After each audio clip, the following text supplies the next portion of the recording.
Selamat malam dan semangat pagi sahabat dunia tambang kita. Kita bertemu kembali pada malam hari ini.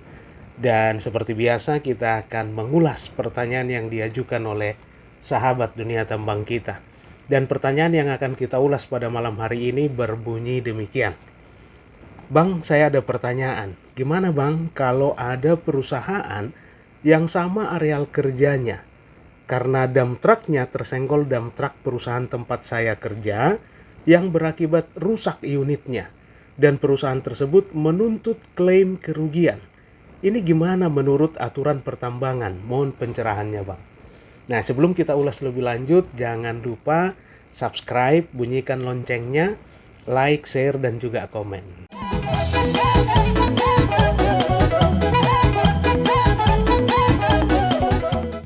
Sebenarnya pertanyaan yang diajukan oleh sahabat dunia tambang kita ini belum begitu lengkap. Karena di sini beliau tidak menjelaskan apakah dump truck dari kedua perusahaan ini IUP yang berbeda atau dua perusahaan ini adalah perusahaan jasa pertambangan. Nah, kenapa kita menyinggung ke sana? Karena setiap IUP punya batas-batas wilayahnya yang dinyatakan dengan koordinat yang dituangkan di dalam SK IUP-nya. Dan tidak mungkin dua IUP bekerja dalam satu area yang sama atau dalam satu wilayah izin usaha pertambangan yang sama. Itu tumpang tindih namanya. Dan kalau terjadi tumpang tindih berarti ada masalah di sana. Jadi tidak mungkin ya. Belum lagi di PP 96 tahun 2021 tepatnya di pasal 49, di sana disebutkan setiap IUP yang dalam tahap operasi produksi memiliki kewajiban untuk memasang tanda batas. Jadi jelas batas-batas wilayah antar IUP. Nah, belum lagi kalau kita lihat di Kepdirjen Minerba nomor 185 tahun 2019, tepatnya di halaman 11 bagian C3. Di sana disebutkan bahwa yang dapat memasuki wilayah kegiatan usaha pertambangan itu hanya pekerja tambang atau orang yang diberi izin untuk memasuki wilayah tersebut oleh kepala teknik tambang. Nah, siapa itu pekerja tambang? Ya tentunya orang-orang yang bekerja pada kegiatan usaha pertambangan sebuah IUP. Nah, kemudian siapa ini orang yang diberi izin oleh kepala teknik tambang? Ini banyak orang sahabat dunia tambang kita. Ini bisa inspektur tambang yang sedang melakukan kegiatan pengawasan di lapangan misalnya. Atau bisa juga seorang siswa yang sedang magang di perusahaan tambang tersebut, atau anggota DPRD yang sedang meninjau ke lapangan. Bisa siapa saja, dan tentunya syaratnya diberikan izin oleh kepala teknik tambang. Dan apabila seseorang diberikan izin oleh KTT untuk memasuki wilayah kegiatan usaha pertambangan, maka keselamatan orang yang diberikan izin itu menjadi tanggung jawab kepala teknik tambang. Nah, dari ulasan kita ini sudah jelas bahwa tidak mungkin dua IUP bekerja dalam satu wilayah yang sama. Itu artinya tumpang tindih. Nah, maka seperti kejadian yang ada di pertanyaan ini, dua atau dump truck dari dua perusahaan bersenggolan di tempat yang sama ya. Artinya kalau bersenggolan ya berarti di titik yang sama dong. Nah, ini bisa terjadi untuk skenario misalkan. Yang pertama, antar dua IUP tapi di fasilitas yang digunakan bersama-sama.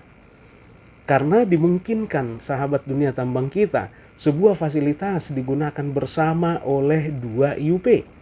Misalnya taruhlah ini jalan hauling. Ada IUP A, ada IUP B. Sama-sama menggunakan port yang sama atau port terminal yang untuk umum misalnya gitu ya, atau pelabuhan untuk umum. Sama-sama menggunakan itu. Maka kalau IUPA misalkan karena paling dekat terhadap pelabuhan itu jarak haulingnya misalnya hanya 10 kilo.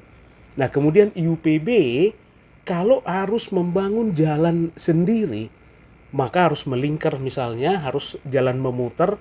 Artinya jalan haulingnya menjadi sekitar 20 km. Nah belum lagi dia harus mengeluarkan biaya untuk konstruksi. Dan itu sangat besar. Maka dengan kalau dimungkinkan digunakan oleh PTB, oleh IUPB, jalan haulingnya IUPA, sehingga jarak haulingnya hanya menjadi 15 kilo misalnya. yang tadinya kalau bangun sendiri menjadi 20 kilo. Nah, dengan boleh dimanfaatkannya jalan haulingnya IUPA, itu berarti IUPB terhindar dari biaya konstruksi yang sangat besar dan juga jarak haulingnya menjadi lebih singkat 15 kilo daripada bangun sendiri 20 kilo. Artinya kegiatan pertambangannya atau kegiatan haulingnya IUPB menjadi lebih efektif dan lebih efisien. Lebih efektif karena jaraknya menjadi lebih dekat. Lebih efisien karena biaya untuk pengangkutan menjadi lebih kecil. Dan efektivitas, efisiensi meningkat, tentu akan meningkatkan profit perusahaan. Dan maka otomatis juga akan menambah potensi penerimaan negara. Maka pada prinsipnya, negara atau pemerintah sangat mendukung penggunaan bersama fasilitas.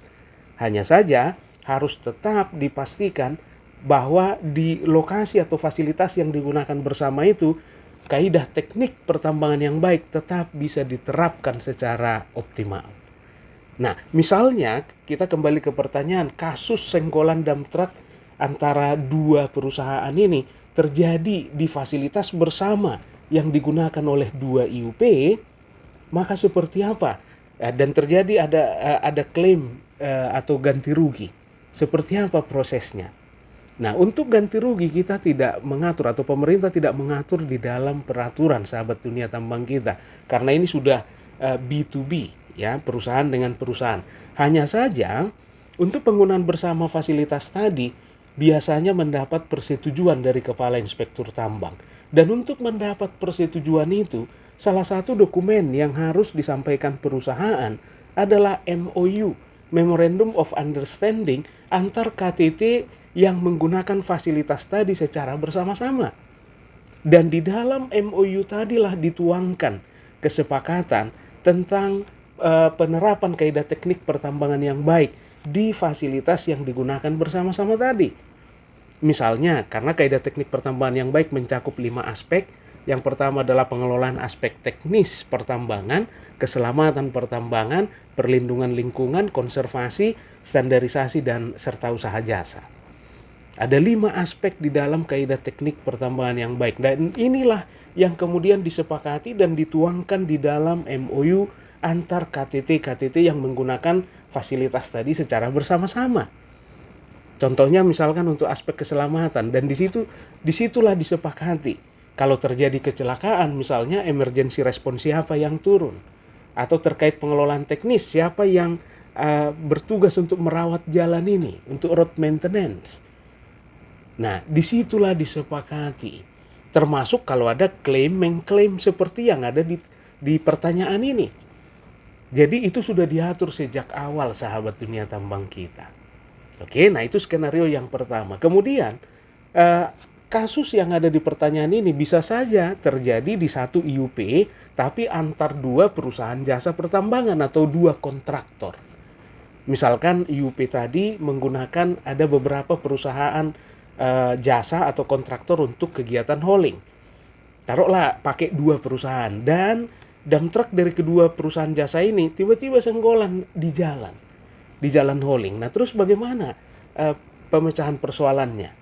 Maka kita kembali ke Permen SDM nomor 26 tahun 2018, tepatnya di pasal 1 ayat 18. Di sana disebutkan bahwa Kepala Teknik Tambang adalah orang yang paling tinggi jabatannya di lapangan dari pemegang IUP, yang tugasnya adalah memimpin dan bertanggung jawab atas penerapan kaidah teknik pertambangan yang baik. Maka karena senggolan tadi masalah pengelolaan teknis dan juga keselamatan, nah maka kembali ke KTT bagaimana dia mengelola atau mengatur traffic ya di pengangkutan, di jalan tambang, di jalan hauling. Misalnya bagaimana pengaturan kecepatan maksimumnya, bagaimana pengaturan jarak beriringan, lebar jalan, turning radius, super elevasi, dan sebagainya. Maka kalau terjadi senggolan, kembali ke KTT. Sekali lagi, pemerintah tidak mengatur tentang bagaimana ganti ruginya. Nah, itu sudah harus diatur oleh Kepala Teknik Tambang sejak awal, ya. Sejak merekrut perusahaan jasa pertambangan atau kontraktor, itu harus sudah diatur. Jadi seperti itu sahabat dunia tambang kita. Yang jelas tadi kalau antar dua IUP di satu wilayah itu tidak mungkin, itu tumpang tindih namanya. Itu hanya mungkin kalau sudah disetujui oleh Kepala Inspektur Tambang, dua IUP ini menggunakan fasilitas secara bersama-sama. Ya, dan bagaimana pengaturannya itu sudah harus diatur dari awal di dalam MOU antar KTT yang menggunakan bersama fasilitas tersebut. Nah, kemudian kalau itu terjadi antar perusahaan jasa, maka sesuai dengan Permen 26 2018 tadi, itu sudah harus diatur sejak awal oleh KTT-nya. Kalau terjadi misalkan masalah di pengelolaan teknis dan juga keselamatan. Kira-kira begitu sahabat dunia tambang kita. Semoga sudah menjawab pertanyaannya, dan kalau ada opini lain, silahkan tuangkan atau masukkan di kolom komentar supaya diskusi kita semakin kaya. Baik sahabat dunia tambang kita, sampai di sini pertemuan kita malam ini, dan tetap sehat, tetap selamat, dan sampai bertemu di video berikutnya.